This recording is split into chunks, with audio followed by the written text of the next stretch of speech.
does it always have it?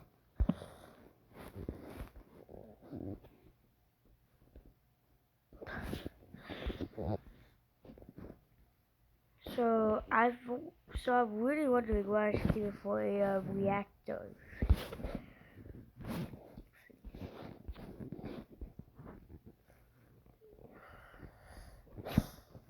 So right now, get your snacks ready, because I'm gonna be watching Boost your career with Coursera Plus. With Coursera Plus, you can pick from over 7,000 courses to find the right programs for your goals. The only way I could tackle this level was to just run it back over and over and over again because of the randomness. We were at it for about 2 hours, so I scraped by a win. I spent more time here than any other world so far, and we still have 11 levels. You know, of all the plants in Plants vs. Zombies 2, the walnut has to be my favourite. His sturdy disposition in the face of unyielding agony is so much cooler than throwing cabbages or whatever this is. Plus, he's just a cool looking guy. My love for the walnut got me thinking, can you beat Plants vs. Zombies 2 with just walnuts? No, absolutely not. That's ridiculous. Now, before we continue, I just want to give you a reminder that he's going to be beating the game with plants that looks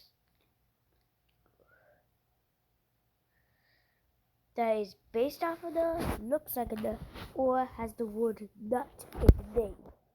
So I just want to give you a reminder. Then I thought, can you beat Plants vs. Zombies 2 with just nuts? It'll be brutal, but that's exactly what I'm attempting to do. Before I get into it, let me lay the ground. I can't use any plants other than nuts. That means no sun-producing plants will be used in this challenge. No leveling nuts. This wasn't a feature back in my day, and I want to pretend that EA hasn't ruined everything. No power-ups, obviously, and I'll be skipping conveyor belt levels. If a level gives me unconsensual plants, I'm not going to make a big fuss about avoiding using them. This challenge is plenty hard enough as it is. That's it, that's the challenge, and it starts as soon as the game gives me access to the walnut. Our challenge begins on the 3rd day of the tutorial. The game even welcomes me with a pre-planted walnut. Now you may be thinking, how do we even win with just walnuts? We just stall until all the zombies are on the screen and then we let the mowers rip. We don't actually have access to the shovel yet, so we just kind of sit around and wait for the zombies to finish their business. There isn't much more to say about the tutorial. We just breeze through it with walnut stall until we get the hot sauce. And man, I miss when Crazy Dave lusting over a taco was the funniest thing in the world to me. Things were simpler. It hasn't been easy, but we finally made it to Egypt. Now we're in Egypt, the real challenge begins. Day 1 is a plant food tutorial, so we start off with pea shooter, which in retrospect, I could have just shoveled up, but it gets eaten anyway, so it doesn't really matter. Now we just lay back and walnut stall, until I noticed the mowers respawn. That's really lame, but I suppose this is another tutorial, so whatever. Day 2 is the power-up tutorial. Not that it matters, but in order of best to worst, snowballs, electric, fling. Fling's just too much work. Okay, so the video I actually made was if I could be Plants vs. Zombies 2 using only fruits, and I can have a decent amount of fruits, so I'm good. For me. Here's something I wasn't expecting. Already on day 3, I was fighting for my life. This level took me 15 tries to beat. The 3rd level of this game took me over an hour to beat. It's probably worth noting now that I'm not much of a PvZ2 gamer, okay? I mostly played the original game as a kid, so my gardening related reflexes need some work. The issue I was having on this level is I just couldn't stall out the zombies long enough to reach the final wave and wipe everything out. I mean, the mowers still respawn, so this level is actually technically impossible to fail, but I got so close to beating it authentically without any respawning mowers, it became tantalizing to me. I had to beat it with only one set of mowers or my ego would be shattered. I even came up with my own techniques just for this level. Firstly, I had to plant the walnuts exactly when they came off cooldown or the level was impossible. This involved memorizing the lanes the zombies would appear in so I could pre-place the walnuts. Secondly, I used the strat that I like to call edging, where I let the sun-stealing zombies siphon the sun for as long as possible and then snatch it off them at the very last second, so they wasted their time standing there like a moron instead of chewing on my nuts. Even with these techniques, it was a nightmare, but after 40 minutes of attempts, I managed to clear the final wave with just one set of mowers.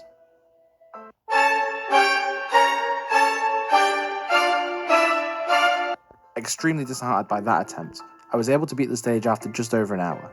Having a level be this extremely difficult on just day 3 is worrying, as I know this is nothing on the difficulty of later levels. But you know what? I think this is the most fun I've ever had playing this game. Trying to optimize something as silly as walnut spam is just stupid fun to me. After this stage, I was very excited to move on. Day 4 was the first conveyor belt level.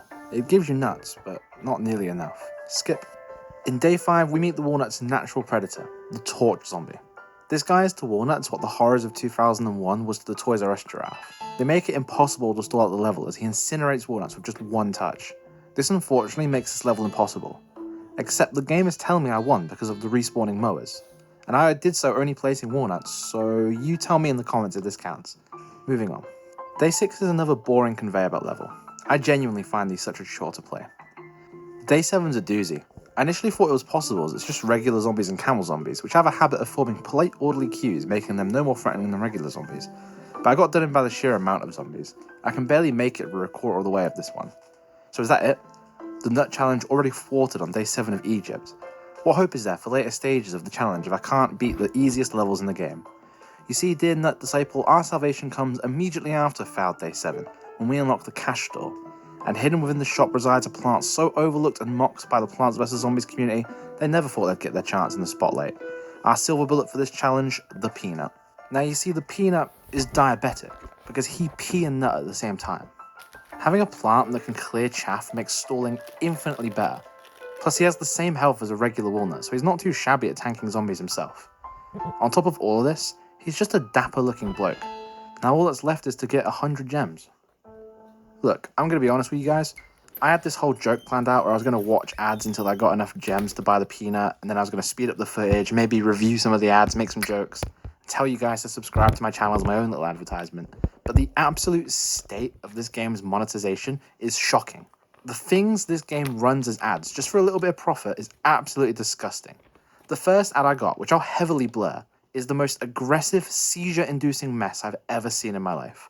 I couldn't tell you what's going on in this. It was killing my eyes. Is there no filtering process for airing these ads? After this one, I got a create your own anime AI waifu girlfriend, which is just blatantly predatory. Is the money generated from these ads really worth it? What an absolute mess of a company. I just verified my emails and got 100 gems that way. Day 8 starts with a demonstration on how to counter the dreaded torch zombies.